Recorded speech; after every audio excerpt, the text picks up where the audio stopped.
Hi friends, welcome back to Mahabharata series episode number 18.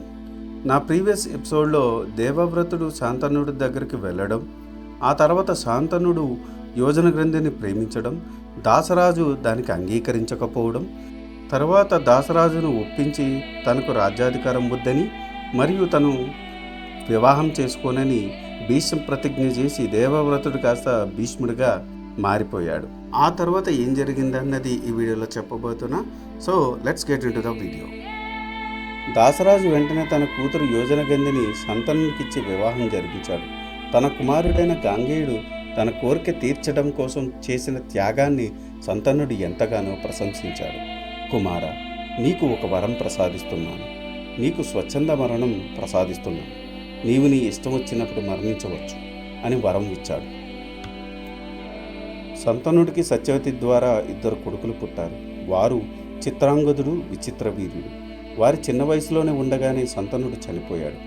భీష్ముడు వారిని పెంచి పెద్ద చేశాడు. చిత్రాంగదుని చక్రవర్తిని చేశాడు. చిత్రాంగదుడు అహంకారి. ఒకసారి చిత్రాంగదుడు ఒక గంధర్వరాజుతో యుద్ధానికి తలపడ్డాడు. ఆ యుద్ధంలో చిత్రాంగదుడు చనిపోయాడు. తర్వాత విచిత్రవీర్యుని చక్రవర్తిని చేశాడు భీష్ముడు. కాశీరాజు తన కుమార్తెలకు స్వయంవరం ప్రకటించాడు. భీష్ముడు తాను ఒంటరిగా కాశీరాజ్యానికి వెళ్ళాడు. కాశీరాజు కూతులను బలవంతంగా తన రథం మీదకి ఎక్కించుకున్నాడు. కాశీరాజా, స్వయంవరానికి వచ్చిన రాజుల్లారా, నేను ఈ కన్యలను నా తమ్ముడు విచిత్రవీరునికి ఇచ్చి వివాహం చేయడానికి తీసుకువెళ్తున్నాను. మీకు చేతనైతే నన్ను అడ్డగించండి. 8 రకాల వివాహ విధుల్లో క్షత్రియులకు గాంధర్వము, రాక్షసము తగినవి. పైగా మీ అందరినీ జయించి తీసుకుపోవడం పరమధర్మము అని గర్వంగా పలికాడు. అక్కడ ఉన్న రాజులు అందరూ భీష్ముని ఎదిరించారు. కానీ భీష్ముడు అందరినీ జయించాడు. కానీ సాల్వుడు అనే రాజు మాత్రం పట్టు విడవకుండా భీష్ముని వెంబడించాడు. భీష్మునికి సాల్వునికి ఘోర యుద్ధం జరిగింది. అందులో సాల్వుడు ఓడిపోయాడు, వెనక్కు తిరిగాడు. భీష్ముడు హస్తినాపురానికి వెళ్ళాడు. కాశీరాజు పుత్రికలు అంబ, అంబిక, అంబాలిక అను కన్యలను విచిత్రవీరునికి ఇచ్చి వివాహం చేయడానికి ఏర్పాట్లు చేస్తున్నాడు. అందులో పెద్ద కూతురు అంబ భీష్మునితో ఇలా చెప్పింది: సాల్వుడికి నన్ను ఇచ్చి వివాహం చేయడానికి నా తండ్రి నిశ్చయించాడు. నాకు కూడా సాల్వుడు అంటే ఇష్టమే. కానీ మీరు నన్ను బలవంతంగా తీసుకువచ్చారు. ధర్మం మీరే నిర్ణయించండి అని పలికింది. వెంటనే భీష్ముడు అంబను కొందరు బ్రాహ్మణులను తోడిచ్చి సాల్వుని వద్దకు పంపాడు. అంబిక, అంబాలికలను విచిత్రవీరునికి ఇచ్చి వివాహం చేశాడు. విచిత్రవీరుడు అందమైన తన భార్యలతో కామభోగాలతో తేలియాడుతున్నాడు. కార్యాలు మర్చిపోయాడు. విచ్చలవిడిగా కామభోగాలు అనుభవించి కడకు చనిపోయాడు. ఇప్పుడు రాజ్యం రాజులేని రాజ్యం అయిపోయింది. ఒకరోజు సత్యవతి భీష్ముని చూచి, కుమారా, ప్రస్తుతం ఈ భరత సామ్రాజ్యానికి వారసులు ఎవరూ లేరు. నువ్వు ఒక్కడవే ఈ రాజ్యానికి అర్హుడివి. కాబట్టి నువ్వే ఈ రాజ్యానికి చక్రవర్తివి కవ్వు. హాయిగా పెళ్లి చేసుకుని సంతానాన్ని కని ఈ వంశాన్ని వృద్ధి చెయ్యు అని చెప్పింది.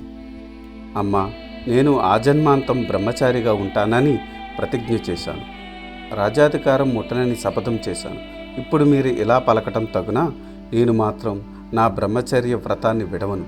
సంతాన వంశం వృద్ధి చెందేట్టు నాకు తెలిసిన క్షత్రియ ధర్మాన్ని చెప్తాను, వినండి. దీనిని బ్రాహ్మణులతోనూ ధర్మ విధులతోనూ ఆలోచించి నిర్ణయం చేయండి. పూర్వము పరశురాముడు క్షత్రియలోకాన్ని సమూలంగా నాశనం చేసినప్పుడు వారి భార్యలు ఉత్తమమైన బ్రాహ్మణుల వలన సంతానాన్ని కని క్షత్రియ వంశాలను నిలిపారు. అదియు కాక ఉతధ్వుడు, బృహస్పతి అన్నదమ్ముడు. ఉతధ్వుని భార్య మమత, ఆమె గర్భవతి. ఒకరోజు బృహస్పతి సోదరుడైన ఉద్వత్తుని ఇంటికి వచ్చాడు. మమతను చూచాడు. దేవర న్యాయాన్ని అనుసరించి మమతతో పొందుకోరాడు. అప్పటికే మమత గర్భంతో ఉన్న బాలుడు దీన్ని వ్యతిరేకించాడు.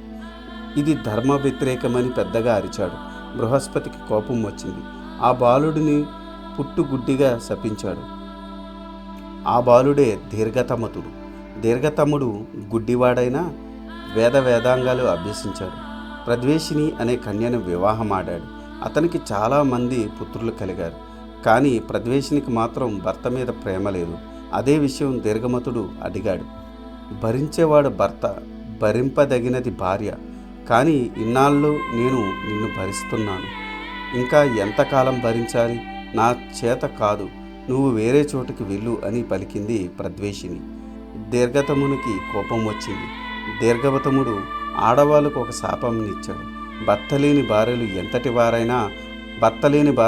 ఎంతటి వారైనా అలంకారాలు లేకుండా, తాళి లేకుండా దయనీయమైన బతుకుతారుగాక అని శాపం ఇచ్చాడు.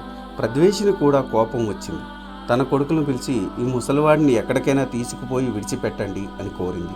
తల్లి మాట మీద కొడుకులు దీర్ఘతమతి తాళ్లతో కట్టి ఒక నదిలో పడేశారు. దీర్ఘతమతుడు వేదాలు వల్లే వేస్తూ నదిలో కొట్టుకుపోతున్నాడు. బలి అనే రాజు దీర్ఘతమతును చూచాడు. అతన్ని పాండిత్యానికి సంతోషించాడు. కట్లుప్పి తన ఇంటికి తీసుకువెళ్ళాడు. మహాత్మా, తమరు ఎవరో నాకు తెలియదు, కానీ మీరు ఉత్తమమైన బ్రాహ్మణులు. నాకు సంతానం లేదు, దయచేసి నాకు సంతానం ప్రసాదించండి అని కోరాడు. తన భార్య అయిన సుదేష్ణకు దీర్ఘతమతుని వద్దకు వెళ్ళమన్నాడు. సుదేష్ణకు దీర్ఘతమును చూస్తే రోత కలిగింది. అందుకని తన మాదిరే ఉన్న తన దాసిని అలంకరించి దీర్ఘతమతుని వద్దకు పంపింది. దీర్ఘతమతుని వలన ఆ దాసికి దానికి 11 మంది కొడుకులు పుట్టారు. బలి వారిని చూసి, మహాత్మా, వీరు నా కొడుకులేనా అని అడిగాడు. కాదు మహారాజా, వీరు నీ వంశంలో పుట్టిన వారు కాదు, దాసీపుత్రులు అని చెప్పాడు. బలి మరలా తన భార్య సుదేష్ణకు దీర్ఘతమతుని వద్దకు పంపాడు. చేసేది లేక వెళ్ళింది. వారికి అంగరాజు అనే కొడుకు పుట్టాడు. కాబట్టి విధి లేని పరిస్థితుల్లో ఉత్తమ బ్రాహ్మణుల వలన సంతానం పొందడం అనాదిగా వస్తున్న ఆచారం. ఇది ధర్మ విరుద్ధము కాదు. అందుకని మనం ఇప్పుడు ఒక ఉత్తమమైన బ్రాహ్మణుని తీసుకురావాలి. అతను ఈ కురువంశాన్ని ఉద్ధరిస్తాడు అని పలికాడు భీష్ముడు. ఇదంతా విన్న సత్యవతికి ఒక ఆలోచన వచ్చింది. తను కన్యగా ఉండగా పరాశురుని వలన పుట్టిన వ్యాసుడు గుర్తుకు వచ్చాడు. వెంటనే ఈ విషయం భీష్మునికి చెప్పింది. కుమార, వ్యాసుడు సమస్త ధర్మాలు తెలిసినవాడు, గొప్ప తపస్వి. ఆయన వల్ల నీ తమ్ముడి భార్యలకు సంతానం కలుగుతుంది అని చెప్పింది. వెంటనే మనసారా తన కుమారుడైన వ్యాసుడిని ప్రార్థించింది. వ్యాసుడు తల్లి ముందు ప్రత్యక్షమయ్యాడు. చాలా రోజుల తర్వాత వచ్చిన కొడుకును చూసి ఆనందించింది సత్యవతి. వ్యాసుడు తల్లికి నమస్కరించాడు.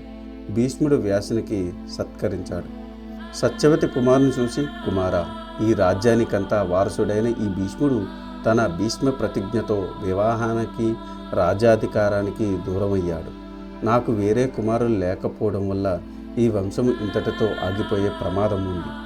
ధర్మసమ్మతమైన దేవర న్యాయము నీ తమ్ముని భార్యల యందు సంతానము పొందుము అని చెప్పింది సత్యవతి.